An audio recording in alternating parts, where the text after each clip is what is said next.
What does it mean to live Más? In a very literal translated sense, it means to live more. In another very literal sense, eating Taco Bell does help with that goal, since when you eat food, you tend to live longer. Although, eating too much Taco Bell probably doesn't help. Regardless, none of this has anything to do with what Taco Bell means when they say, live Más. In the fall of 2024, I set out to determine the true meaning of living Más in a very rational way, by eating the entire Taco Bell menu. Is this a normal thing for anyone to do? Absolutely not. And yet, I felt compelled for some reason to embrace the Bell and enjoy its entire foodography. Maybe it's because there's no place quite like Taco Bell when it comes to wild and wonderful menu items. I was initially inspired to do this when I watched Sam Reed's I Ate Nothing But Taco Bell for 30 Days video, in which he does not only what the title suggests, but he also eats the entire available menu. Now, since Sam was eating 3 meals a day of nothing but Taco Bell, he managed to get through this in about 8 days. It should be noted that Sam was not trying to optimize this, since he repeated some items before finishing the menu. After witnessing this magnificent journey, I decided I must take on my own quest and began working on something I'm all too familiar with, making a spreadsheet. There were 2 primary goals for this spreadsheet. First off, I wanted to categorize each item so I would know how much of each I needed to eat so I could spread them out as evenly as possible. The second goal works in tandem with this, as I wanted to determine how many items I needed to eat and in what order. After setting everything up on the sheet, I was basically ready to go. Before I dive into the journey, I'd like to talk about the asterisk next to the entire in eating the entire menu. A more accurate description of what I did is eat every standard menu item. That means I ate every single taco, burrito, quesadilla, specialty, side, nacho, bowl, and dessert available. I didn't have every drink, since that's not really a Taco Bell thing, although I did have a Baja Blast at one point because it just felt right. And I didn't do the breakfast menu since while my local Taco Bell had breakfast, not every Taco Bell does, and I wanted to primarily focus on what was available to everyone.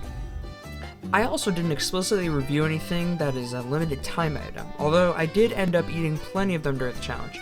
I'll sprinkle reviews for them and some other items throughout the core items. With all of these asterisks in mind, there were 45 items for me to eat. 14 tacos, 9 burritos, 10 specialty items, 8 sides, and 4 quesadillas. There were also 5 sauces that I did try and review, but didn't count for the total. This divided very nicely into 15 meals with 3 items each, not counting the sauces. After the veggie bowl was removed. Basically, while I was making the spreadsheet, the veggie bowl was changed to a limited time item in the Taco Bell app, so I assumed they were getting rid of it soon, and cut it from my sheet. A few days after I started, however, the limited time indicator was removed. I kept the bowl off the spreadsheet, but I ended up having it anyway for the sake of completion, so I'll throw that review in with the Cantina chicken bowl. Finally, before we dive into each item, a couple of notes. First off, I ordered each item as is with no modifications, so if you notice me complain about a certain ingredient being present in a lot of the items, that is why. For some of these items, I ended up having them again after the challenge, and my opinion changed throughout my initial experience and beyond. So I'll talk about both the first time I had an item and subsequent consumptions if applicable. At the end of the video, I'll rank all 45 main items based on how I feel about them as of the making of this video. I'll also include the ranking I made right after finishing, so you can see how some of the items grew on me and how some became overshadowed. Another important note is that if you have any interest in attempting this yourself, I highly recommend doing it carefully. While Taco Bell is surprisingly healthy for fast food, it's still not healthy, especially in terms of sodium content. During this challenge, I made sure to cook myself particularly low sodium meals during the week, and I went to the gym more than usual in an effort not to gain a bunch of weight from all of those burritos. Basically, don't just do this raw, make sure you're good to your body as well. And now, it is time to learn what it means to live Más! The first meal I had consisted of a grilled cheese burrito, a crunchy taco, loaded beef nachos, and the mild sauce. I also received a double stacked taco on accident instead of a double decker, which was available at the time, so I ate and reviewed that here as well. This began a weird ripple effect that resulted in me actually having 16 meals instead of 15, although one had a single item and 2 of them only had 2 items. I promise it will make sense later. This was my first time having the grilled cheese burrito, and wow, what a great first impression. This was much better than I expected, and I already had pretty high expectations. The Fiesta strips add a great crunch to an otherwise pretty soft burrito. I wish the sides both got the nice outer grilled cheese treatment, since that really elevated the flavor profile for the whole burrito, but it still works on just the one side. Even the sour cream, something I normally don't love, works very nicely with the rest of the ingredients. I do wish there was like a half-size version of this, however, since it is a very filling burrito, but either way, what a treat. The Crunchy Taco. What is there to even say? The chain has taco in the name for a reason, and it is this beautiful bundle of beef right here. The Crunchy Taco is tasty, light, has a great crunch, and has the perfect ratios for every ingredient. Despite not being the fanciest thing, I think this is one of the best items on the Taco Bell menu, since it absolutely nails what it sets out to do. Whenever I get Taco Bell, I make sure to always get at least one taco, and often, the taco is this. Next up, we have the loaded beef nachos, and oh boy, that name does not lie. Not only is the beef joined by cheese, sour cream, beans, and the sauce I think they use on the Mexican pizza, but my first exposure to the guacamole at Taco Bell. I think that the guac on its own is not good at all, but with these other ingredients, its strong flavor is subdued nicely and kind of works with them. When I initially tried the nachos, I enjoyed them, but I didn't see anything special in them. I particularly noted that they could use more beef and beans despite being already surprisingly filling. Subsequent consumptions, especially when I removed the sour cream, has shown that not only that my first go around had a lower amount of beef and beans compared to what I've already received since, but that the nachos for the relatively low price are actually really delicious and are the perfect side to pretty much anything on the menu. As mentioned, I also accidentally got to try the double stacked taco. This was shockingly great. It's basically a souped up crunchy taco that doesn't cost significantly more. Fiesta strips work wonders here, and the soft shell adds a nice texture profile. I don't totally love the nacho cheese in between the shells, but it's not overbearing and it seems to mainly exist as an adhesive, so I don't really mind it. The only real issue for this in my opinion is that it has a lot more calories than you would expect, especially compared to the standard crunchy taco. So while I like this a lot, I don't order it too often. Finally, I tried my first sauce, that being the mild sauce. It is a nice little kick, and despite being super weak to spicy food, I was able to handle this with zero issue. It's not spicy at all, really. The second meal I had consisted of a cheesy double beef burrito, a spicy potato soft taco, and the Cinnabon Delights. The cheesy double beef burrito is proof that Taco Bell was listening to my prayers, because it is basically the grilled cheese burrito, but smaller. Admittedly without the grilled cheese grill. At about half the cost and about 2/3 of the size, this is my go-to burrito when I don't want something too filling, but I am still in the mood for the flavor and overall texture of the grilled cheese burrito. I was fully expecting to not be into the spicy potato soft taco, since as I mentioned, I do not like spicy food. And yet, this is kind of the perfect spice level. It's spicy, sure, but it wasn't painful or anything. The potatoes were not what I expected texture-wise, but they were pretty good. There was also a lot of lettuce and cheese, which I appreciated. As one of the cheapest items on the menu, even cheaper than the basic tacos, I think this is a great little item, and I've happily ordered it since. Finally, the Cinnabon Delights. A very weird item to review for a Taco Bell thing, considering they're made by a different company, but they're on the menu, so they count.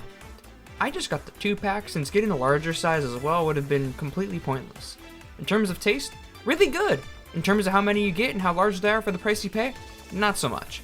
I haven't ordered these since, not because they're bad, but because I felt like not only am I usually not in the mood for dessert at Taco Bell, but even if I was, I'd rather get something that feels a bit more like Taco Bell. My third feast consisted of the Mexican pizza, a chalupa supreme, and a cheesy bean and rice burrito, as well as my first bonus item, the double-decker taco I was trying to get 2 meals ago. Going into this, the Mexican pizza was my favorite item at Taco Bell, period. Luckily, it still got it. It's sandwiched by 2 wonderfully crispy and crunchy tortillas, has a unique sauce that works wonders, and has a perfect amount of beef and cheese. A true masterclass of Taco Bell design. I've ordered this before many times and have continued to order it since. Prior to eating one, I didn't totally understand what a chalupa even was. Now, I realize that it's basically a supreme taco but with a really fluffy and nice shell. It's certainly better than the standard taco, but not substantially in my opinion. For the calorie and price increase, I don't think it's normally worth it to me. But if you really love the shell, then I say go for it, since at the end of the day, it's the legendary taco with a bit of extra stuff going on. Especially considering the low cost, on paper the cheesy bean and rice burrito sounds like a great little burrito. In practice, this was one of my least favorite items. It all falls apart because of the cheese. Instead of using regular cheese, this burrito happens to use the nacho cheese, which, as I somewhat indicated with the double stack taco, is not my favorite. This should be called the beanie and ricey cheese burrito because it has so much cheese in it. Maybe if the ratios were tweaked, I would like this more, but as it stands, not a fan of this at all. Bonus review time! The double decker taco was good, but in my opinion, it wasn't as good as its double stacked counterpart. I'm not sure I get the hype behind this, nor the higher price tag, but whatever. The fourth visit to the Bell was also the first of two that was also attended by my friend Nirmal, shown here drinking a bonus item we both tried for the first time, the alcoholic Baja Blast Freeze. The Taco Bell near my university happens to be a cantina, so this bizarre concoction is available. Alongside that, I had the cantina chicken burrito, the cantina chicken soft taco, a side of black beans and rice, and the avocado verde sauce. The cantina chicken burrito in terms of filling is basically a cantina chicken soft taco, which is pretty solid but nothing too crazy. It also had red lettuce, which I didn't think worked with it at all, and it just resulted in an off-putting crunch. It was also kind of zesty too, which was unexpected. Overall, it's okay I guess, but nothing to write home about. I feel similarly about the cantina chicken soft taco. It was overall pretty good, but nothing crazy. I wasn't huge on the tomatoes in it, but I think that's just a me thing. This and the burrito were my first exposure to the cantina chicken, and I would say it's actually pretty good. However, both items were more expensive than I feel like they should have been for what you get, especially compared to other items on the cantina chicken menu. The first of the pretty standard Mexican side dish in a bowl quartet that the Bell offers was the black beans and rice. They deliver on the name by giving you, well, black beans and rice. It's a good side and all, but nothing about it screams Taco Bell. In all cases, I'd rather just order something a bit more exciting. Maybe it's just weird to order this individually instead of getting it on the side like at many other Mexican restaurants. The avocado verde sauce hit harder than I expected, but also pretty fast. It is in fact distinct from the regular sauces, which I wasn't totally expecting. I'm just not sure why it's so tied to the cantina chicken menu. Wow! Another bonus review! Yippee! I'd say the freezer was way sweeter than expected, although it did not help at all that I picked the rum instead of vodka for the alcohol part. Either way, at the end of the day, it's basically just a Baja Blast Freeze with a bit of funny juice to mess with the flavor and to make you a bit funny, which, alright I guess. This one was a weird one. I got the cantina chicken bowl, a side of chips and guacamole, and the cheesy roll-up. I got some smaller items to complement the bowl since I expected it to be filling, and I think that was the right call. I also cranked up the heat by getting the hot sauce. The cantina chicken bowl was really good. It's loaded with pretty much every single filling that the Bell offers, and it cuts the tortilla that you would normally find alongside the fillings, so it ends up being one of the healthiest items on the menu. If I ever want something light yet filling, but still want a single Taco Bell taco to go alongside it, the cantina chicken bowl has become my go-to, without sour cream of course. And as promised, here's my review of the veggie bowl. It is the chicken bowl without the chicken. And here it is, my least favorite item on the menu. Yeah, this is basically just the guacamole and a vessel for it. As mentioned earlier, I'm just not a fan of Taco Bell's guac, so almost by default this becomes my least favorite. I hope they change the recipe in the future because as it stands, it works well enough when it's part of a lot of other ingredients, but on its own, it's just not good. Okay, the cheesy roll-up. Kind of a meme item, and yet, I didn't hate it. Sure, it's still pretty ridiculous, but I still at the end of the day think it tastes good. It's super bland, but at least it doesn't use the nacho cheese like the cheesy bean and rice burrito. I'm not sure I can recommend this to anyone besides little kids or picky eaters, but hey, it's sure gonna make them happy. The hot sauce was a quick burst of heat, but it wasn't as bad as I expected. Still able to handle it, but at this point I could tell it was going to get pretty spicy once I hit the upper sauces. Before we get to meal 6, it's time for the breakfast bonus barrage! I tried a few of the breakfast items anyway, just to see what was up, those being the California Crunch Wrap, the breakfast sausage burrito, and the breakfast sauce. The Crunch Wrap really hits the spot, being a great mix of the guac, eggs, a giant hash brown, and more. I also love that it's not the size of a standard Crunch Wrap, since I don't know about you, but if I eat anything in the morning, I generally don't want too much. I feel similarly about the burrito. This is very cheap, and while it's smaller than most of their burritos, it's not that much smaller, and it still tastes quite good. And the sauce. It seriously just tasted like the hot sauce. Oh well. Meal 6 is hardly a meal. Every Tuesday, the Taco Bell app has some kind of offer, which is often an item for $1 that you have to redeem by the end of the day. I claimed it for the Burrito Supreme and decided that since it's normally one of the most expensive items on the menu, grabbing it and just having it alone would make sense. So, the Burrito Supreme is a good solid burrito, and it is bigger than the other burritos. The onions add a unique crunch, and the plethora of other fillings complement each other nicely. That being said, the much higher price tag brings this down a fair bit for me. If this is your only item in your meal, or you're maybe just having it alongside one other thing, I could see it working. This meal is the first of 3 meals where I min-maxed the item order and choices so I could order some build your own craving boxes and save a bit of money. Since you get a drink with your box, I decided this would also be an appropriate time to have a Baja Blast. For my food, I got Crunchwrap Supreme, a bean burrito, and cinnamon twists. The Crunchwrap Supreme is a prime example of Taco Bell's engineering excellence. To create such a large item that you can eat with just one hand and it tastes good, a difficult task indeed. The Crunchwrap, however, has one glaring issue in my opinion: the consistency. If you get a really good Crunchwrap, like I did for this challenge, it's really good. But if you get a less than perfect wrap, which I often received in subsequent orders, then it just kind of falls apart. Literally in most cases, since my Crunchwraps were often not wrapped to perfection and would fall apart as I ate them, which kinda goes against the whole point of the item. Still tasty, but I wish there was a bit more thought into the prep for this one. This is what the cheesy bean and rice burrito should have been. It tastes great, is loaded with beans and cheese, and is balanced perfectly. It's also a great vegetarian option. I get this from time to time when I want a lighter burrito. Cinnamon twists are the quintessential Taco Bell dessert. I'm not often huge on cinnamon, but these have a good amount. They have a decent crunch, and the airiness in the center isn't too annoying.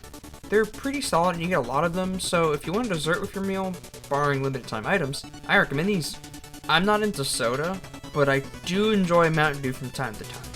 Baja Blast is basically that, but a little more Taco Bell. It works, and I get why people like it, but like I said, I'm not into soda, so I don't see myself ordering this again anytime soon. The second of the Build Your Own trilogy contained a Black Bean Crunchwrap Supreme, a soft taco, chips and nacho cheese sauce, and a packet of fire sauce. The first of many item but with beans instead of beef items, the Black Bean Crunchwrap Supreme tastes so similar to the standard Crunchwrap, and this is absolutely a good thing. The difference is pretty subtle, which maybe says something about how much beef or beans you get, but either way, it's a great option that exists. I think that Taco Bell is great for vegetarians, and this is a big part of why. So, for the soft taco, take everything I said about the crunchy taco, but just make the shell I don't prefer quite as much. So basically still an absolute banger. You would think that I would actively dislike the chips and nacho cheese based on how I reacted to the cheesy bean and rice burrito, but unlike that, you can actually control how much of the cheese you're getting per bite. They're not amazing or even particularly good, but if you like the nacho cheese, these are perfectly serviceable as a side. The fire sauce was the first time I thought to myself, okay, yeah, this is spicy. This one didn't go away right away either. The other two sauces tasted like a flavor blip, but this one stuck around for a bit. The finale of the Create Your Own Box saga. This meal consisted of a cheesy gordita crunch, the beefy 5-layer burrito, and the cheesy fiesta potatoes. The cheesy gordita is the favorite item of many, including Sam Reed, Taco Bell extraordinaire. Trying for the first time? Yeah, this thing is quite tasty. It's basically the ultimate chalupa in a way, so if you like that, you'll love this. Yet, similarly to the chalupa, I feel like the increase in flavor and quality is outpaced by the increase in price compared to the standard taco. Still really tasty though. Before starting this challenge, I loved the beefy 5-layer. It was in many of my orders and I thought it could do no wrong. Having the burrito specifically for this challenge was a bit disappointing. It's tasty and has tons of meat and cheese, but it felt like the flavors all sort of mushed together, and the burrito itself was actually, structurally unstable and kept wanting to break open. For some things, I don't care how well it holds together, but for a burrito, I think this is an important factor for the overall package. I had this burrito a couple times afterwards to see if it was a fluke, and every time I got the same results. Not a bad item, quite the opposite, but just disappointing considering how it was, to me, one of the best. From my understanding, people love the fiesta potatoes. I was expecting to not like them due to their massive amount of both sour cream and nacho cheese, but the two flavors together actually worked pretty well. I don't think I'll order this again since it felt like I was eating years off my life, but it's a pretty solid snack. Nothing crazy in my opinion, but it worked. Before meal number 10, for the final bonus items, here's rapid fire reviews of each of the decade's menu items. The tostada is basically an open-faced taco with some extra bells and whistles, so it works, but I don't think it's particularly better than a crunchy taco. The green burrito wasn't my thing, but it wasn't bad for what it was, and I could see why people like it. It also felt very 70s, which is fitting. The Mexi Melt surprisingly blew me away. Not only is it a perfect combination of ingredients, but preparation methods as well, resulting in a wonderful grouping of flavors. I actually made homemade Mexi Melts for my mom after they left since they're her favorite Taco Bell menu item. The Gordita Supreme was the most confusing item I've had, since it was literally just the chalupa. The caramel apple empanada is how you do a Taco Bell dessert. Unique, delicious, and nice and warm. It's a shame that this and the Mexi Melt were limited time because I would get these pretty often if they stuck around. Alright, with those out of the way, meal 10 time.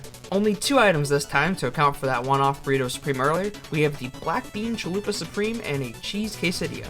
Like the Crunchwrap, I was shocked by how similar the two versions tasted. Really, this just further shows how great Taco Bell is for vegetarians. For most of these items, I ended up ranking them right next to the beef counterparts. Cheese quesadilla is weird. It's oddly zesty for a quesadilla, and I'm personally not a fan of that. I kind of expect the cheese quesadilla to be a very tame item flavor-wise. It was also thinner than I'd like. At this point, I expected the meat quesadillas to address these flaws by having the meat both make it thicker as well as neutralize the zest a little bit. Another 2-item meal. This time because one item got screwed up and I had to move it to later. The 2 that made it through were the black bean grilled cheese burrito and the steak quesadilla. To somewhat make up for this, I finally had the dreaded Diablo sauce. Like the chalupa and the Crunchwrap, the black bean grilled cheese burrito goes toe-to-toe with its beef counterpart. Enough said. Remember my hopes for the meat quesadillas? Well, the steak quesadilla sure dashed them. There was hardly any steak and yet it cost way more than the cheese quesadilla. Super disappointing. The Diablo sauce doesn't kick right away, but when it does, oh man it does. And yet, just like the other sauces, after a few moments pass, the burn goes away. Pretty odd batch of sauces all around if you ask me. Home stretch! This meal consisted of a stacker, a Doritos Locos Taco, and Pintos and cheese. The stacker is one of the sleeper hits on the menu. Frankly, it's what the quesadilla should be. Loads of beef and cheese layered between 2 tortillas, and it's folded in a way that makes it nice and thick. But even disregarding that, you get a lot of food for one of the cheapest items on the menu. If this cost as much as the quesadilla, I would still like it. But considering it's cheap as it is, I find myself ordering this a fair bit since it still really hits the spot for not a lot of dough. I'd had the Dorito taco one time prior to this challenge, and when I had it, I thought it was fine, but not amazing or special, and especially not worth the cost increase. This opinion went unchanged on my second go around. The Pintos and cheese, despite the name, had more cheese in it than I expected. It was also less melted than I had hoped based on the pictures, so I guess you win some, you lose some. At the end of the day, this is about the same as the beans and rice. Beans with something else to make for a solid standard side that I wouldn't really get at Taco Bell since it feels wrong, but would happily get at a regular Mexican restaurant. I know these reviews have been getting overall shorter as they've gone on, but that's mainly because after a while you can pretty easily compare items to other items and get the point across. Except for all 3 items from this meal, those being the Nachos Bel Grande, the 3 cheese chicken flatbread melt, and the soft taco supreme. The Nachos Bel Grande are, as the name implies, large. That being said, they oddly come with less toppings than the loaded nachos. This isn't totally a bad thing, but just being beef, cheese, tomato chunks, and sour cream overall does feel like a step down. However, you do get a lot more beef, both in terms of sheer quantity and in terms of how much you get compared to the amount of chips. These are nice when you want nachos, but want something a bit different than the loaded beef nachos. You could also say the inverse if you're more into the meatier grande nachos. Either way, the 2 nacho offerings overall complement each other nicely. But despite all of this, however, the Nachos Bel Grande is one of the most expensive menu items, so in that sense, they're kind of inferior to the loaded beef nachos. The 3 cheese chicken flatbread feels like it should be an item at Panera. That being said, it basically tasted like a really cheesy taco with flatbread and actual chicken pieces. It was surprisingly good and definitely tasted like a Taco Bell item over a Panera item. I think it could have used just a bit more chicken and that would have really brought it home. I'm weird because I don't really like the supreme versions of the tacos, at least over their standard counterparts. Even ignoring the increased cost, I just don't think the additions really add anything. Still, these are very tasty and not terribly more expensive than the standard tacos, so I do overall like these. I just never have a reason to get them over their simpler variations. This meal contains not only the final burrito, but the final specialty item as well. We've got the veggie Mexican pizza, the chicken enchilada burrito, and the crunchy taco supreme. So the veggie Mexican pizza is the only bean variation item where I felt like the beans took away from the item. Not a lot, mind you, but I could definitely taste and feel a difference a bit more. Still, a great option if you want a killer item, but I wouldn't say you could replace the beef version outright like the other options. I was surprised by how much I liked the chicken enchilada burrito. It felt like the most normal burrito on the menu since its composition most closely resembles a more traditional burrito. It's a nice different flavor compared to the other burritos, and I've eaten this a few times since the challenge when I want to mix things up. That being said, many of you are probably aware of the reputation that Taco Bell has when it comes to the aftermath of eating it, mainly as it pertains to the bathroom. 44 out of 45 menu items don't affect me in this way, but this burrito, every time I've had it, has honestly messed me up a bit after. You have been warned. The Crunchy Taco Supreme could just reuse the Soft Taco Supreme review word for word and it would work. Moving on.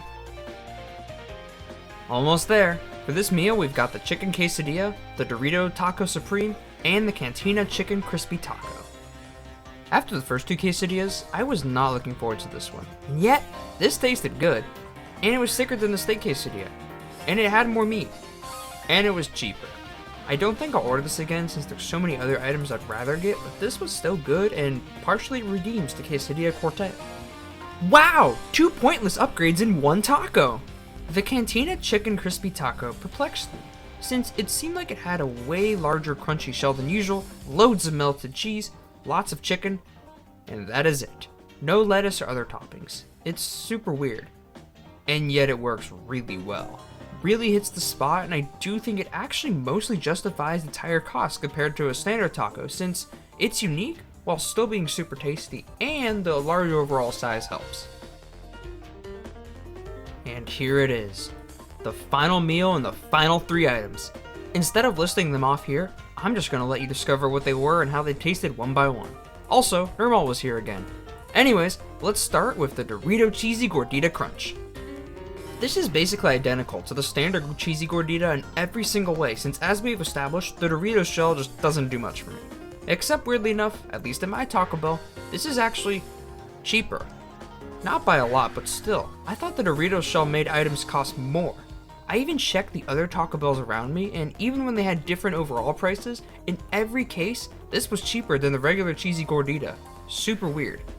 Next up, the Cantina Chicken Quesadilla, and this was thankfully the best quesadilla. It's basically a chicken quesadilla plus in every way. And this was also somehow cheaper, which is even weirder. And finally, the very last item I had on the entire Taco Bell menu was a side of black beans. They tasted like black beans. So did I learn what it means to live Moss from this experience? Kind of. It fundamentally means to live to the fullest. And in the context of Taco Bell, I absolutely achieved that.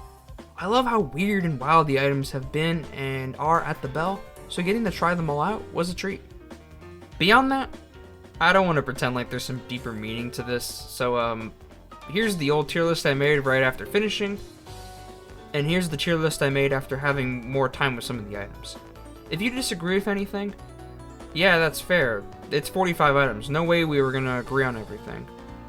My go-to order before this was a Mexican pizza, 2 crunchy tacos, and a beefy 5-layer burrito. Now, I mix it up every time I go since there's so many items left to get there. But if I had to make a new go-to order, I'd get a Mexican pizza, a crunchy taco, or a double stack taco depending on how hungry I am, loaded nachos, and a grilled cheese burrito or a cheesy double beef burrito, also depending on how hungry I am. Sure, that's technically not just one go-to order, but it gets the gist across, I think. Would I do this again? Well, while it was fun, I think having to cook and live around it was kind of annoying, and I don't think I'd want to have the chips and guac ever again.